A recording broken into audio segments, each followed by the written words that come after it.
Union कॅबिनेटने एक resolution pass केलं आहे, ज्यामध्ये दिल्ली ब्लास्ट ही एक हिनियस टेरर ॲक्ट होता, जो अँटी इंडियन फोर्सेसने घडवून आणला होता, असं लिहिलंय.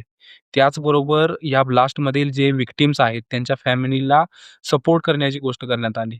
त्याचबरोबर जे या ब्लास्टमध्ये जखमी आहेत, त्यांच्या स्पीडी रिकव्हरीसाठी प्रार्थना करण्यात आली आणि जे या ब्लास्टमध्ये मृत्युमुखी पडलेत, त्यांना श्रद्धांजली वाहण्यात आली.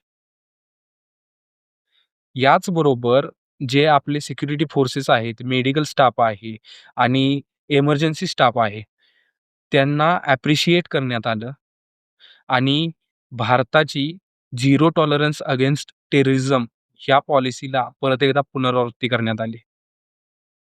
या ब्लास्टमध्ये जे काही ऑर्गनायझर्स होते, जे काही स्पॉन्सर्स होते, या काळात जेवढे लोक सामील होते, त्यांच्यावर लवकरात लवकर कारवाई करण्याची पण गोष्ट करण्यात आली. आता याच्यानंतर काही अपडेट असतील तर ते मी तुम्हाला कळवत जाईन.